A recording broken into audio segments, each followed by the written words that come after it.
Olá, amigos e amigas, irmãos queridos dessa doutrina consoladora, confrades do Lar Espírita Luz e Amor, a quem tenho tanto carinho, tanto respeito. É uma alegria imensa, é uma satisfação maravilhosa de poder estar junto com vocês nesse instante, fazendo uma reflexão sobre uma colocação no Evangelho de Jesus. Assim sendo, eu vou fazendo aqui uma prece, pedindo a Deus, pedindo a Jesus e a espiritualidade amiga, esses benfeitores que trabalha sempre junto conosco, que nos proporciona pensamentos positivos e orientação reta no sentido de fazer o bem para transformar o mundo, pelo menos o mundo que está à nossa volta, transformar em alegria, em paz e fraternidade para com todos. E assim, pedindo permissão para que nós possamos começarmos a nossa reflexão de hoje. Graças a Deus. Ok, gente, o tema que me foi dado é um tema muito próprio. Adoro falar desse tema porque ele mexe com o meu interior. Porque sendo eu um matuto, né? Um caipira, um sertanejo, porque nasci eu lá no sertão de Minas Gerais, equidistante da cidade, e então conheci muito este instrumento do qual falaremos. E o instrumento e o tema que me foi dado é relativo ao arado. É uma passagem de Jesus que está lá em Lucas, no capítulo 9, no versículo 62, que diz o seguinte: E Jesus lhe disse: Ninguém que lança a mão do arado, olha para trás, é apto para o reino de Deus. Bem interessante, olha. Ninguém que lance a mão ao arado e olhar para trás está apto ao reino de Deus. O que será que Jesus quis dizer para o povo daquela época e que vale para nós até hoje, que cala em nossos corações na atualidade? Por isso eu digo que é bem próprio para mim essa mensagem de Jesus naquele instante. Porque sabemos nós que o arado é um instrumento utilizado pelo homem, auxiliado por animais, que se faz transformar a terra dura e seca, transformando ela em uma terra fértil e produtiva. Porque o arado é um instrumento que tem a sua lâmina de aço, que tracionada pelas forças dos animais, faz com que adentre a terra, sulcando-a, cavando-a e revirando-a de dentro para fora ou de baixo para cima, como queira. Na terra a gente tira o que está embaixo, trazendo para cima. Então, a terra em cima, ela por ser pisada, né? Por ser compactada pelas ações dos pés dos homens, dos pés dos animais, sofrendo a intempérie do tempo, a chuva, o sol, ela vai tornando-se uma terra dura, consistente. Se você semear uma semente na terra dessa forma, dificilmente ela vai germinar com a força total que necessita, então, a semente.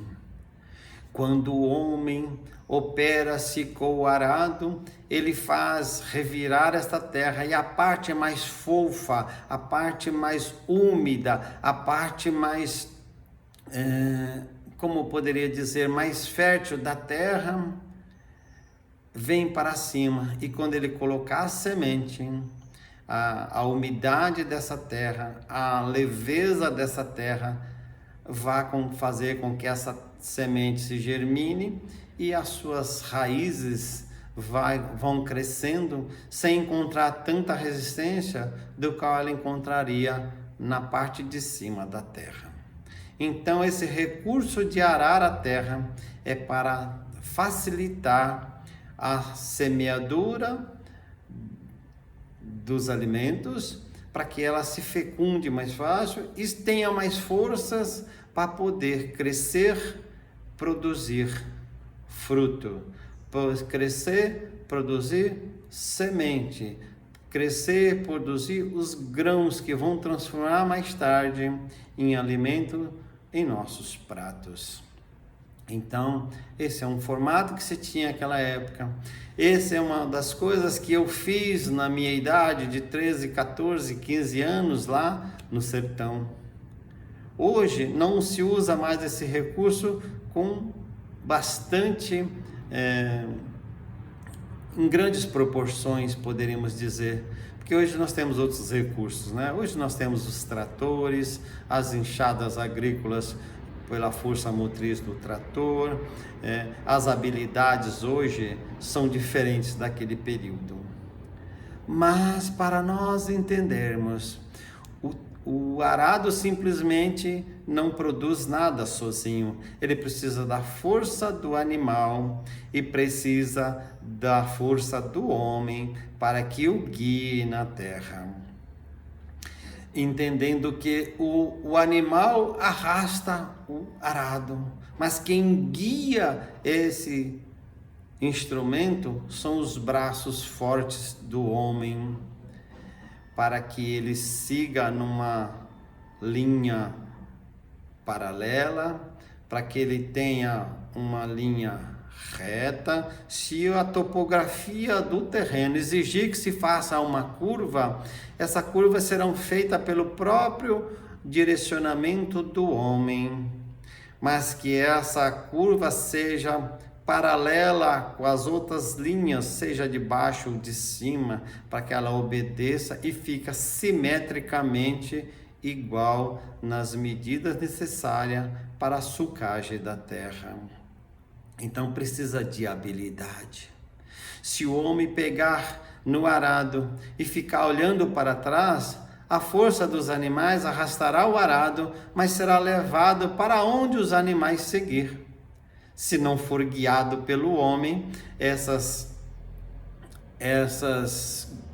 covas, como dizem, né? Ou sulcos que o arado vai provocar ao revirar a terra e preparar para receber a semente, vão ficar desordenados, porque vai ao bel prazer da força dos animais e do seu direcionamento aleatório, sem a condução do homem. Então, se a gente ficar olhando para trás, vai acontecer isso.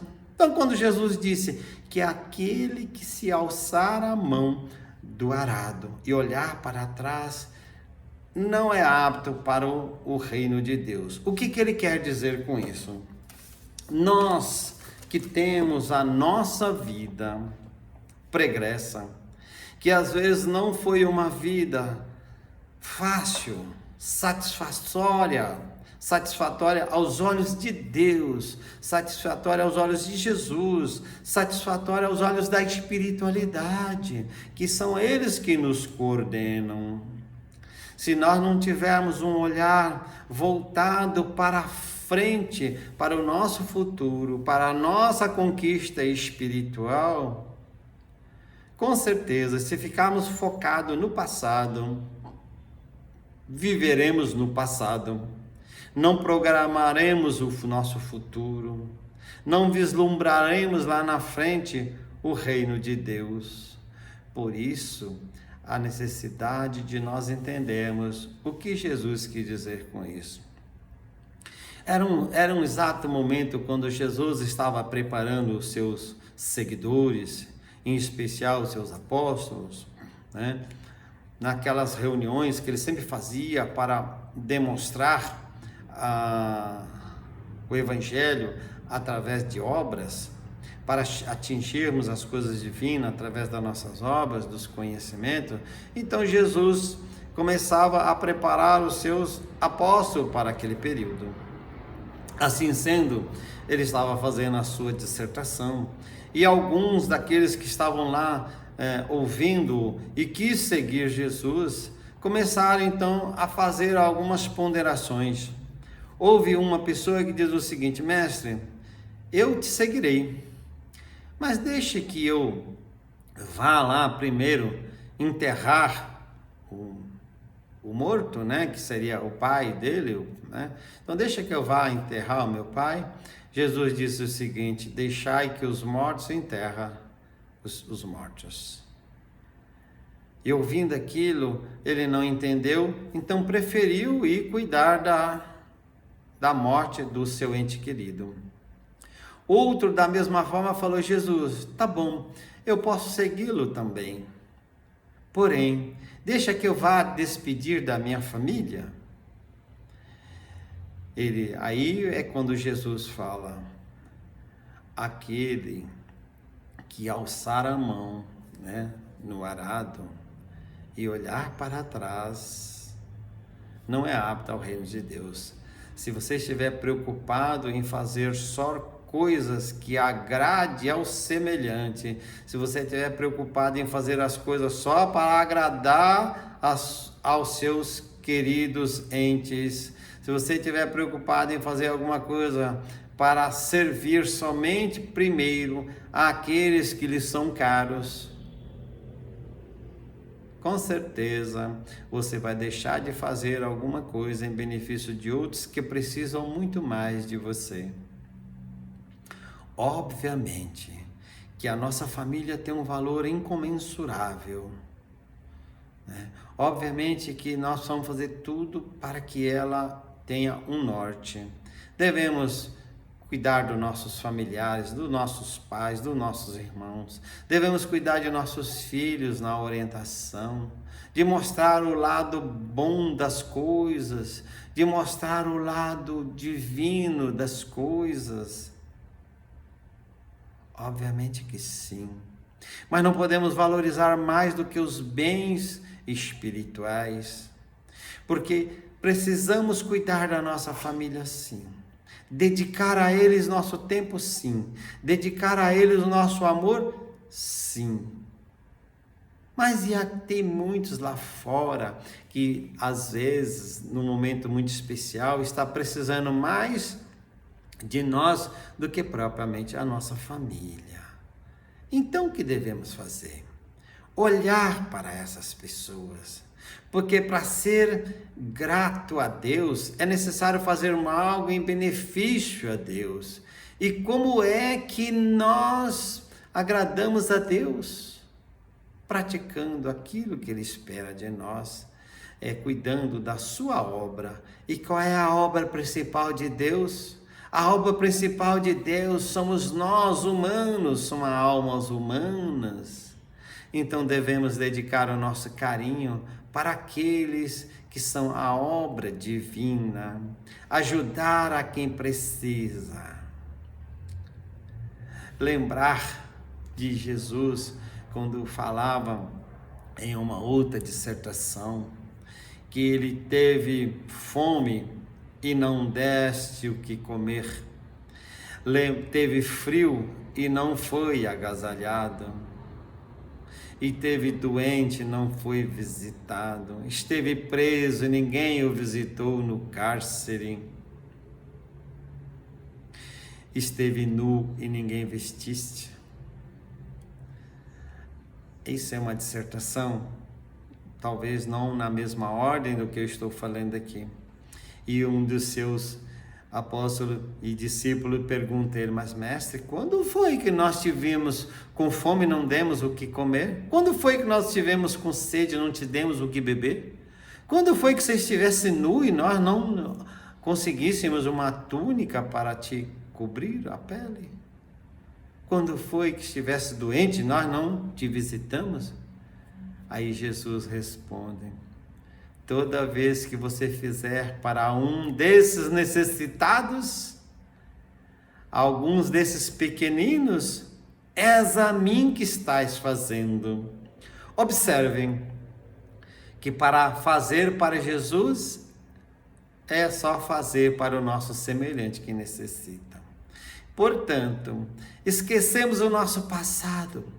Quando mesmo Paulo traz para nós essas informações interessantes, dizendo o seguinte, que é necessário matar o homem velho para que se nasça o homem novo. Esqueça o teu passado, esqueça as suas dificuldades e se programe para o futuro. Faça diferente, seja agora um homem novo, fazendo coisas novas, coisas voltadas para Jesus. Fazendo para Jesus, diretamente estamos fazendo para Deus. Observe que Paulo, de perseguidor, passou perseguido, porque quando ele perseguia os cristãos, sem saber a razão correta, sabia que era uma razão política e necessária pela sua função naquele período. Portanto, quando ele conhece Jesus, quando ele é pego na subida de Damasco, ele cai do cavalo e torna-se cego, e Jesus fala com ele, Saulo, Saulo, por que me persegue? E ele pergunta, quem é? Quem fala? A quem devo responder? Ele diz, eu sou aquele que você persegue. Então ele percebe que aí é Jesus, e quando ele é levado para frente de Gamaliel, quando ele é levado para a cidadela de Damasco, para aquela aldeia, e lá ele encontra aquele que o cura, e cura em nome de Jesus, e fala em nome de Jesus, que ele entende a profundidade do Evangelho de Cristo, ele entende a razão de Cristo na terra, e aí ele se transforma em um novo homem, e aí ele passa de perseguidor para executar o que Jesus te pede. Portanto, ele é o apóstolo de Jesus que não conviveu com Jesus, mas que executou na sua alma o trabalho benéfico em razão de propagar o Evangelho de Cristo, praticando então a caridade, a fraternidade, levando esperança aos corações. Por isso ele é o nosso querido São Paulo. Enfim, isso é importante para nós entendermos que o passado de Paulo era um passado pesado, de política, de perseguição, mas o seu futuro foi promissor, foi um futuro brilhante, porque o arado que fez com essa terra, que era o seu coração, o arado que executou então o cultivo no coração de Paulo, foi o arado da fé, do entendimento, o Evangelho de Jesus. A partir desse momento ele começa a enraizar-se dentro dele o amor, transformando em esperança para aqueles que mais tarde vieram a compreender.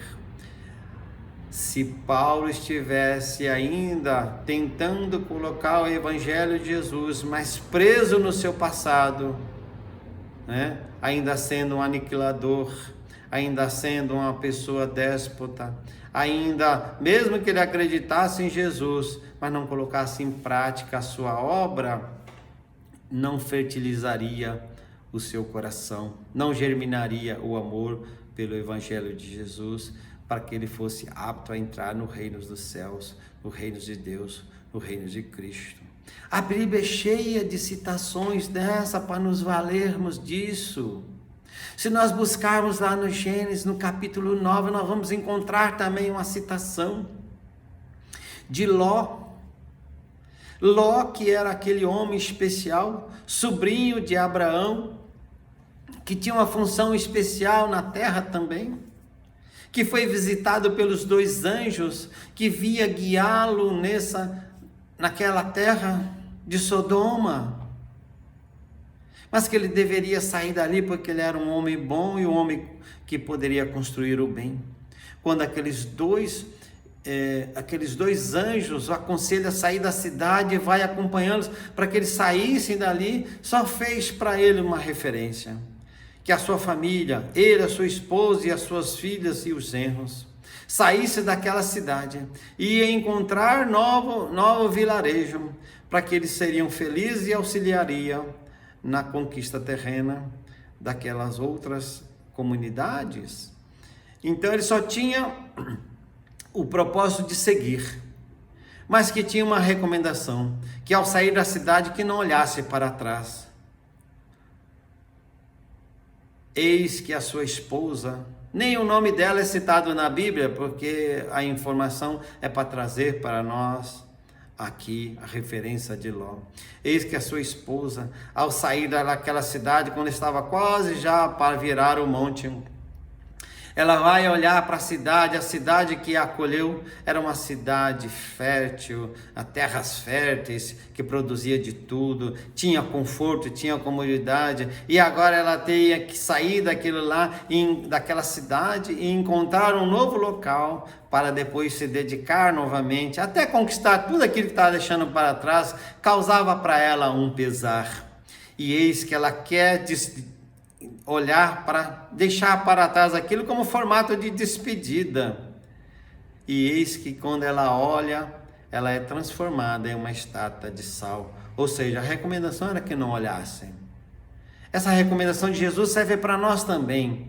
O nosso passado talvez não tenha sido um passado interessante, não. Vamos deixar ele para lá. O que passou, passou. O que importa é agora. Como é que está seu coração agora? Como você está se sentindo agora?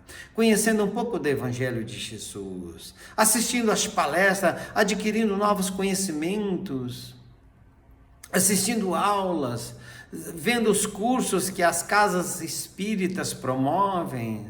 Vocês que têm a aula do Lar Espírita Luz de Amor, que é uma aula sistemática, com conhecimento gradativo, conhecimento do Evangelho de Jesus, conhecimento da doutrina de Kardec, a doutrina cristã, a doutrina espírita, que vem nos esclarecer, a mostrar que nós podemos modificar, nós podemos construir. O nosso passado chega, ficou para trás. O que importa é o nosso futuro. Então vamos construir o nosso futuro perante Jesus. Vamos construir o nosso futuro perante Deus, cuidando melhor da nossa família, cuidando desse ser que nós amamos, cuidando automaticamente de nós, do nosso coração, e proporcionar alegria para a nossa família. Isso sim é um propósito também. Mas como o propósito que Ló tinha também de conquistar nova aldeia, aí nós também, já que temos a nossa família já no caminho reto, no caminho do Evangelho, no caminho da doutrina, podemos nós agora buscar levarmos para o nosso semelhante. Comecemos com nossos vizinhos, com nossos amigos do trabalho, com nossos amigos da doutrina, com nossos irmãos da doutrina, com aqueles que precisam em qualquer canto que nos for solicitada a nossa presença. Vamos levar o nosso carinho, vamos levar o nosso amor, a nossa fraternidade. Vamos levar sim a fraternidade em benefício dos nossos semelhantes, para fazer com que nasça dentro dele a esperança para um futuro melhor, para uma vida moral melhor, para uma vida espiritual melhor. Sejamos nós então o arado para sulcar corações, para colocar dentro de cada coração sementinha do bem, sementinha do amor, para que isso germine, nasça, cresça e possa florir, transformando em frutos e em grãos que vá saciar pratos, alimentar fomes e alimentar, nesse caso específico do Evangelho de Jesus, alimentar corações e alimentar almas e fortalecer criaturas, para que elas sejam criaturas do bem, para que elas possam também, amanhã ou depois, com o conhecimento, através da sua fé, do seu entendimento, também empunhar um arado e levar para adiante tudo aquilo que conseguiu, tudo aquilo que conquistou. Lembre-se, para guiar bem um arado, requer de nós esforços físicos, requer de nós disciplina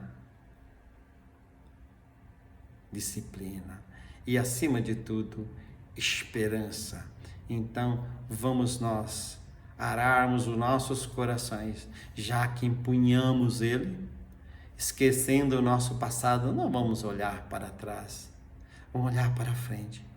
E todos aqueles que tiverem corações férteis, nós vamos auxiliando na semeadura, na semeadura do bem, do amor de Jesus, do seu Evangelho. Que essa doutrina consoladora que é o Espiritismo possa nos facilitar essa compreensão e nos auxiliar no entendimento de levarmos os nossos melhores, para aqueles que tanto necessitam. Então, aqui a minha reflexão é isso. Já que estamos nós aqui, já passando pelo suco do arado, só nos resta agora produzir flores e sementes para poder germinar em outros solos que virão por nossa frente. Essa é a minha reflexão, que Jesus foi muito próprio naquela época e será próprio hoje, amanhã e eternamente, porque nos corações dos homens sempre haverá oportunidade de nós semearmos o Evangelho de Jesus. Vou agradecendo a todos a atenção, a paciência por me ouvir e agradecendo a oportunidade que o Lar Espírita Luz e Amor me promove de estar aqui trazendo o meu entendimento. Espero que de alguma forma auxilie aqueles que me ouçam. Que Jesus nos abençoe, nos fortaleça e até breve. Obrigado.